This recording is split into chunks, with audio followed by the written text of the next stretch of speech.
Bonjour et bienvenue dans la grande interview. Notre invité aujourd'hui est le président du Burkina Faso, le capitaine Ibrahim Traoré. Votre Excellence, bonjour et merci beaucoup d'avoir accepté notre invitation. C'est un grand honneur de vous avoir sur notre plateau. Alors, hier, vous avez assisté au défilé du 9 mai. Quelles sont vos impressions? Alors, bonjour et merci.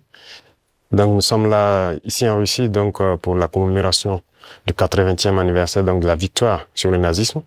Et comme vous l'avez dit hier, on a assisté, donc, à la cérémonie, une parade et, donc, une cérémonie aussi de dépôt de gerbes, donc, sur la tombe des soldats inconnus. Je pense que c'est très symbolique. Nous avons appris beaucoup de choses au cours, donc, de ce séjour. Ce n'était pas uniquement une fête, mais c'est une célébration de la victoire d'un nouveau monde. Donc, ça a beaucoup de sens pour nous. Mais la qualité du défilé, qu'est-ce que vous en pensez? Oui, c'est comme je le dis, c'était parfait. Parfait, et ça nous a fait apprendre beaucoup de choses. Et quand on fait défiler les engins qui ont gagné la guerre, c'est-à-dire les T-34 jusqu'aux engins modernes, ça nous montre l'évolution donc technologique de l'armée russe. Et ça nous inspire, nous aussi, à nous mettre au travail pour pouvoir nous développer dans le même sens. Est-ce qu'il y avait certaines choses qui vous ont surpris, par exemple? Surpris, toujours, on est toujours surpris quand on voit l'avancée technologique. Et dernièrement, je pense qu'il y a une nouvelle arme qui a fait son apparition dans l'arsenal militaire russe, Oreshnik, qui donc nous avons pu voir passer. Et je pense que ça, c'est très significatif. Quelle est la signification de votre présence en tant que chef d'État africain? Car on sait bien que, les Africains ont apporté leur contribution à la victoire des Alliés dans la Seconde Guerre mondiale. Bien sûr, c'est comme je l'ai dit, les Africains et les soldats donc soviétiques ont contribué beaucoup à libérer le monde du nazisme.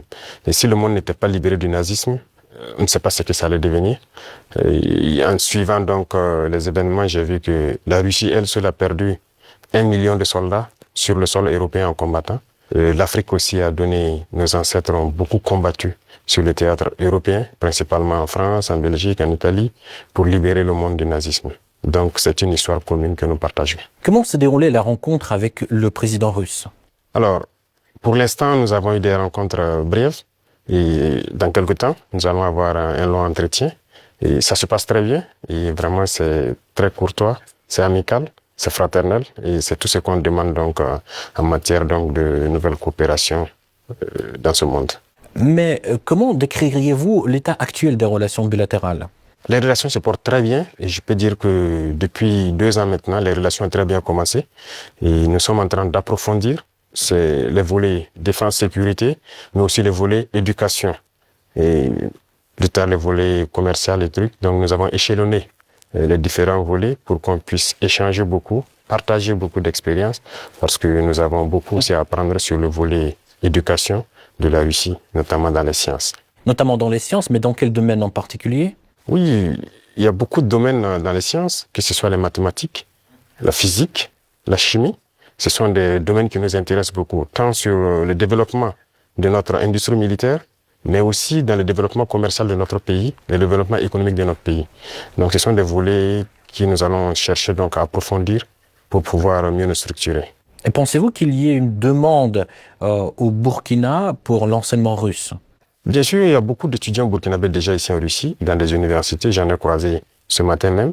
Et j'ai même demandé à ce qu'on augmente le nombre d'étudiants ici, que ce soit à travers des bourses russes ou le Burkina qui va donc payer des bourses pour que ces étudiants viennent. Mais l'objectif pour nous, c'est d'implanter des universités similaires au Burkina. Et comme il y a déjà la maison de la Russie, ça va nous permettre d'aller très vite. D'ailleurs, vous venez de le rappeler, aujourd'hui, vous avez visité l'université russe. Comment s'est déroulée cette visite? Ça s'est très bien déroulé. J'ai eu des échanges fructueux avec le ministre de l'Éducation de la Russie, avec les recteurs et les étudiants, et surtout les étudiants de l'AES qui étudient dans cette université. Et nous avons eu de très bons échanges et on s'est parlé beaucoup de manière scientifique. Voilà. Parlons un tout petit peu de l'économie. Le volume des échanges commerciaux a augmenté de 10 fois en un an. Mais de l'autre côté, ces chiffres-là ne sont pas à la hauteur du dialogue politique. Comment expliquez-vous ce paradoxe? Et surtout, comment booster ces liens dans le domaine du commerce, en fait? Comme je l'ai dit, c'est une nouvelle relation qui commence. Vous savez qu'avec la Russie, depuis les... Pourquoi nouvelle, excusez-moi? Oui, ça recommence, puisqu'il y avait, depuis les années après la mort malheureusement de Sankara, les relations avec la Russie se sont beaucoup estompées. Et là, nous sommes en train de réveiller les relations. L'ambassade s'est installée et les relations commerciales sont aussi au cœur des échanges. Quand je prends, il y a un certain nombre de produits, par exemple burkinabés, qui transitaient par certains pays européens avant d'être vendus en Russie. Aujourd'hui, ces produits sont directement vendus à travers donc, des opérateurs burkinabés et des opérateurs russes.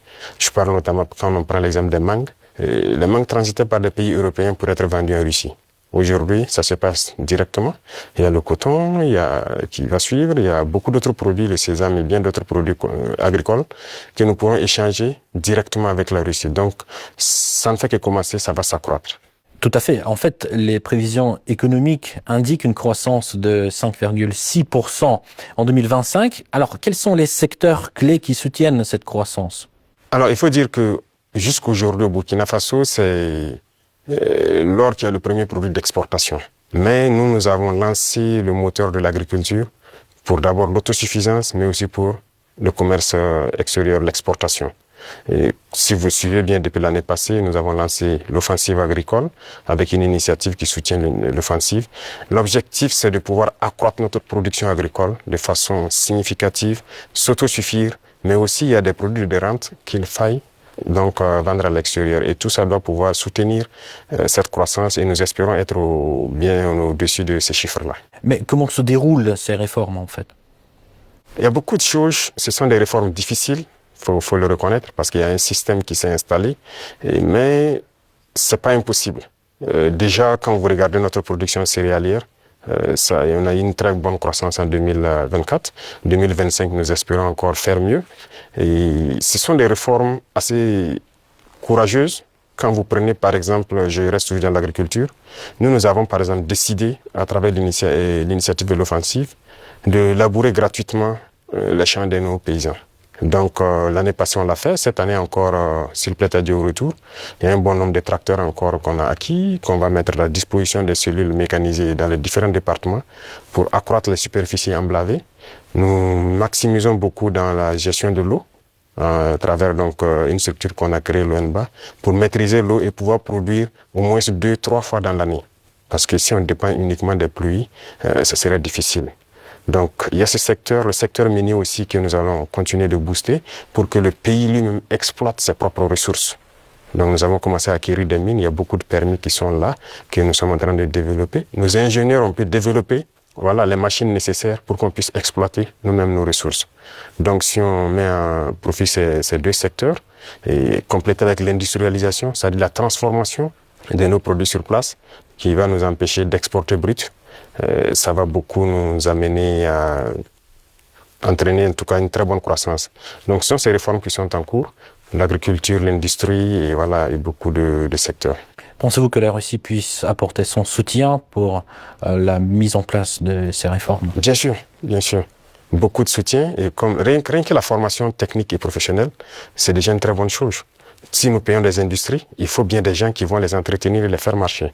Et la Russie nous aide dans ce volet. C'est pourquoi je dis que nous avons une très bonne coopération avec le ministère de l'Éducation. Ils vont nous permettre de former des techniciens, des ingénieurs qui vont pouvoir entretenir tout ce que nous faisons, mais créer nous-mêmes nos propres unités industrielles. Donc ça, c'est très important pour nous. Et dans le commerce aussi, comme je l'ai dit tout de suite, avec la Russie, ça se passe très bien. Et il n'y a pas de raison qu'on ne puisse pas approfondir tout ça. Parlons un tout petit peu de la sécurité. Quelle est la situation sécuritaire actuellement dans votre pays et d'ailleurs dans la région? Oui, dans la région, comme vous savez, la situation sécuritaire, en tout cas, nous essayons d'évoluer sur les champs de bataille. Ça, c'est la première des choses parce qu'il y a plusieurs facteurs qui rentrent en ligne de compte. Sur les champs de bataille, il y a de l'évolution. Si on prend de 2023 aujourd'hui, nous avons pu récupérer beaucoup de zones que nous avons pu pacifier. N'empêche que l'ennemi se renforce aussi. Il y a beaucoup de combattants étrangers qui rejoignent le rang des terroristes. Est-ce que vous pouvez préciser, vous parlez de quoi? Oui, les terroristes, ils sont renforcés par beaucoup de combattants étrangers qui viennent d'ailleurs, qui ne sont pas en fait, quand je prends le cas du Burkina, il y a beaucoup de criminels qui sont au Burkina mais qui ne sont pas burkinabés. Il y a aussi des formateurs qui viennent de beaucoup de pays pour les apprendre beaucoup de techniques. Mais quel est leur intérêt? Mais c'est pas du terrorisme en fait, c'est de l'impérialisme. L'objectif pour eux, c'est de nous maintenir dans une guerre permanente, qu'on ne puisse pas se développer et continuer à piller nos richesses Et donc, ils ont tout intérêt à amener des spécialistes dans les mines pour poser divers types de mines, des spécialistes en explosifs. Aujourd'hui, les terroristes utilisent des drones pour faire le combat et tout. Donc, ce sont des professionnels venus donc de certains pays qui viennent les apprendre tout ça. Tout ça, c'est pour continuer à nous maintenir dans une situation d'insécurité. Mais nous prenons la mesure de la chose, nous nous adaptons à chaque fois à leur mode d'action et nous continuerons le combat jusqu'à récupérer l'entièreté du Sahel. Y a-t-il des pays concrets qui financent ces combattants? Tous les pays impérialistes financent ces combattants. Voilà, ils sont nombreux. On ne peut pas les citer voilà, individuellement. Il y en a qui sont même cachés, qu'on ne peut pas imaginer. Mais ils sont nombreux. Ils sont nombreux. Il y a ceux qui ne sont pas cachés et qui le déclarent ouvertement. Je parle du récent scandale avec le soutien du terrorisme au Mali. Quel regard portez-vous sur ce qui s'est passé en fait au Mali? Oui, c'est malheureux. Ils l'ont déclaré ouvertement qu'ils soutiennent les terroristes. Et nous avons aussi pu remarquer effectivement, avec un certain nombre de technologies que les terroristes ont pu avoir, que ça vient d'eux. C'est malheureux, c'est très malheureux, mais toujours est-il qu'on ne s'apitoie pas sur notre sort. Et nous avons pris la mesure de la chose, nous allons nous adapter, nous allons les combattre et ils ne pourront pas vaincre. C'est ça le plus important pour nous. Comment se poursuit la coopération humanitaire entre le Burkina Faso et la Russie? Ça se poursuit très bien et je pense qu'il y a beaucoup d'échanges sur beaucoup de volets. Quand je prends le domaine donc de la santé, parce qu'on a toujours des déplacés qui sont là et quand on dit un camp de déplacés, ça veut dire qu'il y a des situations sanitaires souvent compliquées.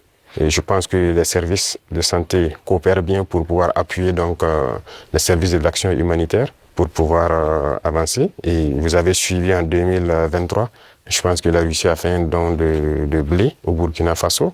C'était uniquement donc destiné donc aux personnes déplacées, mais nous avons fait la promesse au président Poutine que nous ne souhaitons plus voilà être ravitaillés en blé parce que nous allons produire le blé et je tiens cette promesse parce que nous avons commencé à produire notre blé en quantité pour satisfaire. Donc ce qui veut dire que la coopération sur ce volet-là nous amène nous-mêmes à nous développer, à booster beaucoup de choses pour pouvoir combler les vides. Face aux tensions géopolitiques actuelles, notamment la guerre tarifaire entre les États-Unis et la Chine, comment le Burkina Faso adapte-t-il sa stratégie économique et diplomatique? Alors, ce monde est en perpétuelle mutation. C'est de la folie, souvent, les choses qu'on voit. Et il faut rester aux aguets et pouvoir s'adapter à tout moment. Et ça, c'est très important parce que nous suivons l'actualité. Il y a une bataille économique un peu partout. Mais a priori, nous commerçons avec la Chine sans problème. Nous achetons beaucoup de choses de la Chine et les Chinois aussi achètent beaucoup de choses chez nous. Il y a des entreprises chinoises qui s'installent chez nous, malgré le fait que les gens ont essayé de dénigrer le Burkina Faso. C'est pareil avec la Russie actuellement. Donc tous les pays qui se battent aujourd'hui pour leur indépendance économique, nous essayons de collaborer mieux avec ces pays. Parce que c'est une forme d'oppression de l'impérialisme. Il y a lieu que ceux qui sont opprimés s'unissent pour faire face à cette hégémonie-là. Donc, a priori, on s'adapte à toute cette situation. Monsieur le Président, quel regard portez-vous sur la récente détérioration des relations avec l'Algérie? Alors, vous avez suivi les événements et je pense que tout le monde comprend comment ça fonctionne. Nous sommes au regret de voir l'incident qui est arrivé à la frontière donc algérienne avec le drone qu'ils ont abattu. Et il faut le dire clairement, c'est pas amical. C'est pas amical parce que aucun appareil, on n'abat pas un appareil volant comme ça. Lorsque tout le monde connaît le protocole. Donc il n'y a pas à se voiler la face. Si un appareil traverse votre frontière, même s'il rentre sur votre pays, on l'identifie. Les radars permettent de l'identifier. Et on sait il appartient à quel pays. Et il y a les relations diplomatiques pour ça. On contacte l'ambassade et il y a des attachés de défense, il y a beaucoup de mécanismes. On les contacte et ils peuvent confirmer si c'est leur appareil ou pas, s'il est sur le territoire par, voilà, peut-être qu'il a besoin d'aide ou bien il a perdu, voilà, l'orientation et tout ça. Parce qu'un appareil peut être en l'air, il peut avoir des problèmes avec la météo. Il est obligé de se cacher derrière les nuages. Ça arrive très souvent dans nos pays.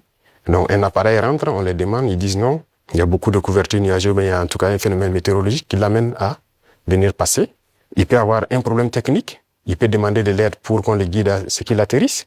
Donc il y a tellement de facteurs qui peuvent faire qu'un appareil se retrouve dans un espace aérien. On n'abat pas un appareil systématiquement. Le cas est arrivé avec nous. On a souvent vu un appareil américain qui est rentré sur notre territoire, qui faisait donc des reconnaissances et tout. On n'a pas abattu l'appareil. On a pris le soin de contacter l'ambassade américaine, qui ont pris quelques minutes, ils nous ont confirmé que c'est leur appareil et ils ont dégagé l'espace. Donc, on n'abat pas un appareil systématiquement. Donc, c'est un acte délibéré, inamical d'abattre l'appareil et c'est regrettable. Mais si je comprends bien, vous ne fermez pas la porte au dialogue quand même. Non. Il faut que les dirigeants comprennent que nous n'avons pas le choix que de nous unir face à cette situation de soi-disant terrorisme. Parce que c'est un phénomène assez complexe. Et je vous dis que le Burkina était assis dans les années 2012 à regarder le Mali. Et on était, le régime qui était en place était ami avec ces gens-là. Certains vivaient même à Ouagadougou. IAG a vécu à Ouagadougou. C'est la réalité. Mais qu'est-ce qui se passe aujourd'hui? Ils se sont retournés contre nous. Ce pas des gens libres. Ils sont manipulés par les impérialistes et les ordres qu'on les donne, ils donnent à leurs criminels sur le terrain, ils le font. Donc, il faut que chacun comprenne qu'on doit s'unir pour faire face. Il n'y a pas de négociation possible avec ces gens-là. Justement, parlons de cette unité, plutôt cette intégration qui se déroule actuellement au sein de l'AES. Où en est-on actuellement? Ça se passe bien, ça évolue. Nous sommes donc dans la Confédération et comme je dis, il y a beaucoup de choses à mettre en place. Voilà. Et il faut pas chercher à aller tellement vite et ne pas bien faire. Donc, nous sommes en train d'aller de manière progressive. Il y a beaucoup de structures à mettre en place. Il y a beaucoup de volets à mettre à niveau dans les trois pays. Parce que vous n'êtes pas sans savoir que sur le point de vue économique, on n'est pas au même niveau. Sur le point de vue militaire, il y a beaucoup de volets. Il faut essayer d'équilibrer. Et donc, ça nécessite la mise en place de beaucoup de structures, beaucoup de rencontres. Et la libre circulation, ça nécessite un certain nombre de paramètres à mettre ensemble. Vous avez dû voir qu'on a fait un gros travail pour aboutir à un document unique de sécurité pour les voyages et tout. Donc, c'est évolutif. Donc, ça se passe très bien. Justement, j'avais une question sur le volet économique. La création de la devise propre à l'AES est-elle toujours à l'ordre du jour? Oui, c'est à l'ordre du jour, forcément. Et donc, le processus continue. Il y a beaucoup de choses, comme dirais-je, beaucoup de billes à caler avant d'y arriver. Mais c'est forcément à l'ordre du jour. On peut, si on parle de souveraineté, forcément on a besoin de cette souveraineté-là. Voilà, donc c'est impératif. Peut-on s'attendre à l'élargissement de l'AES? Oui, dans le futur. Mais pour l'instant, comme j'ai dit, nous devons harmoniser nous-mêmes beaucoup de choses, mettre en place vraiment les bases, parce qu'il y aura beaucoup de protocoles additionnels, si vous le constatez, pour harmoniser nos politiques, que ce soit les politiques diplomatiques, économiques, voilà. Il y a beaucoup de politiques à harmoniser avant de permettre à ce que quelqu'un puisse s'ajouter. Mais y a-t-il déjà des pays qui s'intéressent à votre format? Oui, des pays s'intéressent. Voilà. Ils pourront être peut-être, je sais pas, pour l'instant le président de la fédération c'est le président malien, il pourra donner son avis sur la question, mais il y a des pays qui s'intéressent, oui. Comment vous expliquez la baisse de l'influence française dans la région? Pas uniquement dans le Sahel, mais aussi dans l'Afrique de l'Ouest, par exemple. Je pense que c'est eux-mêmes qui ont contribué à baisser leur influence, parce qu'ils ont une conception paternaliste, de nos relations. Et vous voyez, quand vous prenez tout de suite tout ce qu'on fait, tout ce qu'on prend comme initiative, eh bien, c'est la Russie. Et quelqu'un parle, ils sont influencés par la Russie. Tout ce qui se passe, c'est la Russie. Pourquoi ils ont les yeux fermés comme ça? Donc l'Africain n'est pas capable de développer quelque chose. L'Africain n'est pas capable d'inventer, d'innover, de prendre des initiatives. C'est ça que nous combattons. Et tant qu'ils vont continuer de voir l'Africain comme ça, comme un sous-homme qui n'est pas capable de réfléchir, qui n'est pas capable d'innover, capable d'inventer, on ne pourra jamais être amis. Les époques ont changé. Donc c'est la vision même qu'ils ont du noir. Il faut qu'ils arrêtent ça. Parce qu'en nous traitant comme ça, c'est comme s'ils voient le noir comme un sous-homme. Et là, c'est dangereux. Il faut qu'ils changent de langage. Mais en quoi ça se voit, cette attitude? Et regardez dans leurs discours. Regardez dans leurs discours. Même le président français, toujours dans ses discours, les jeunes Africains sont influencés par la Russie. Il est dit, les médias occidentaux, vous les écoutez souvent, ils ne passent leur temps qu'à mentir. Et regardez aujourd'hui l'AES qui est un modèle qui est en train de se dessiner. Ils ne peuvent pas se lever du matin au soir sans parler du Burkina ou parler de l'AES. C'est impossible pour eux. Et chaque fois, ils cherchent à envoyer des informations pour diviser, pour manipuler la jeunesse. Mais ça ne passe plus. Je pense que les gens sont assez conscients, les gens ont l'œil ouvert. Et vous tous, vous êtes victimes de ces gens-là, la communication. Ce qu'ils font, ce qu'ils disent sur la Russie et tout, on le sait. Jusqu'aujourd'hui, il y a des jeunes Africains qui ont les yeux toujours fermés, qui croient à leurs mensonges. Le récit de la Seconde Guerre mondiale. J'écoutais la dernière fois, quelqu'un disait que à la fin de la guerre, dans les 10 années qui ont suivi, si on demandait en Europe qui a gagné la guerre, les gens disaient c'est la Russie. Mais aujourd'hui, si vous demandez en Europe qui a gagné la guerre, ils vont dire que ce sont les Occidentaux. Par la communication, ils ont réussi à renverser l'histoire. Et l'histoire africaine aussi, ils ont tout manigancé pour faire passer les mensonges. Et ça fait que les jeunes Africains, certains ne connaissent même pas l'histoire de l'Afrique. Qu'est-ce que l'Afrique a fait? Certains ne savent même pas que nos grands-parents ont combattu, ont été mis à l'avant comme chair à canon. Et au retour, ils les ont tués comme des animaux. Est-ce que les gens savent que quand la France expérimentait sa première bombe atomique, ce sont des soldats noirs qu'ils ont mis à côté dans le rayon létal pour voir l'effet que ça fait? Sortons les archives. Tout ce qu'ils ont utilisé contre l'Afrique, c'est terrible. Donc il y a tout ça qu'il faut communiquer pour que les jeunes Africains comprennent, parce qu'il y a beaucoup encore endormis qui continuent de communiquer pour les impérialistes. Ce qu'ils leur disent de dire, ils le font. Peut-être parce que, voilà, ils leur donnent quelque chose, je ne sais pas. Mais l'Africain doit comprendre son histoire, se réveiller. Et donc c'est notre combat aussi comme ça. Quel est le rôle des médias dans ce combat, selon vous? Médias indépendants? De chez nous, vous voulez dire? Les médias devraient beaucoup participer à nous aider. Mais vous voyez que nos médias, même, il y a certains médias qui sont des médias impérialistes. Ils ne sont assis que lorsque les médias européens, lorsqu'ils disent quelque chose, et ils reprennent. Et ils accentuent. Il y a plein de médias dans nos pays qui combattent même les régimes comme notre régime. Et ils passent leur temps aussi à raconter les mêmes balivernes que les médias occidentaux racontent. Mais c'est honteux. Si des Africains se comportent comme ça, c'est très honteux. J'imagine qu'il doit avoir honte de se regarder à la glace le soir. Si tu es payé pour raconter des mensonges sur le noir, c'est très grave. Donc, on est en train de conscientiser. Au Burkina Faso, si vous voyez, actuellement, beaucoup de médias accompagnent la dynamique, participent à conscientiser la jeunesse à travers des débats et tout. Donc, c'est ce que nous souhaitons vraiment pour les médias. Pensez-vous que notre média puisse aussi jouer son rôle dans ce combat? Bien sûr, beaucoup. Il faut jouer un rôle très important parce que, vous savez, je l'ai dit en 2023 à Saint-Pétersbourg et je le répète encore aujourd'hui, la Russie a contribué à sauver le monde. L'Afrique a contribué à sauver le monde. Il faut le dire. Il faut que les jeunes le comprennent. Que tout ce qui se raconte dans les films Hollywood, c'est faux. Ce n'est que du mensonge. C'est la même chose. La guerre du Vietnam. Aujourd'hui, on voit, l'histoire est tronquée. Mais il faut communiquer. Vous voyez, moi, ils n'aiment pas que je parle. On trouve que je parle trop et tout. Pour que je me taise, pour que eux ils parlent et que leur version passe. Non. Moi, mon plus grand regret, c'est d'avoir passé une bonne partie de ma jeunesse à écouter des radios comme RFI, France 24. J'ai été dans des pays où ces radios étaient fermées. Mais on prenait des applications, on enregistre leur journal pour écouter. Mais à partir d'un moment, il y a un déclic. Et je commence à comprendre qu'ils conditionnent nos cerveaux pour accepter ce qu'ils veulent. C'est leur narratif qu'ils veulent qu'on apprenne. Et depuis ce temps, moi, je commence à faire la part des choses et j'ai compris que c'est très dangereux ce qu'ils font.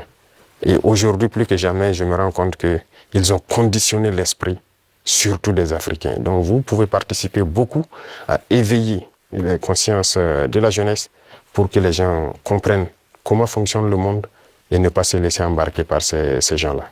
Ma toute dernière question, juste pour conclure sur une note positive, quelles sont les perspectives des relations entre la Russie et le Burkina Faso selon vous? Beaucoup de perspectives à venir. Et comme je l'ai dit, avec la parade que j'ai vue, je pense qu'il y a une très bonne coopération. Parce que c'est bien, actuellement, nous payons du matériel, mais il faut qu'on développe l'industrie militaire, par exemple. Et la Russie peut contribuer beaucoup. Et vous savez que la Russie, il y a beaucoup de scientifiques, de savants. qui sont russes. La preuve, on vient de quitter dans l'université de Mendeleev. Ils peuvent nous accompagner beaucoup dans la formation pour aussi prévaloir, parce que chez nous, nous avons des jeunes talents, des génies qui arrivent à créer des choses, mais il leur manque l'apport mathématique, la science pour pouvoir améliorer ce qu'ils font. Et donc la Russie peut nous aider beaucoup dans ce domaine. Ça va nous aider sur le volet militaire, sur le volet industriel, parce que ce sont les machines qui font marcher le monde. Et aujourd'hui, la technologie qui est là, que ce soit l'informatique et les réseaux, la télécommunication et tout, sur ce volet, la Russie est en train de beaucoup collaborer. Donc, à l'avenir, toutes ces perspectives sont donc mises à l'ordre du jour pour que nous puissions donc voilà arriver à un objectif certain que nous souhaitons. Votre Excellence, merci beaucoup pour cet échange très intéressant et très enrichissant. Je rappelle, c'était le président du Burkina Faso, le capitaine Ibrahim Traoré. Merci encore. Merci à vous. Merci.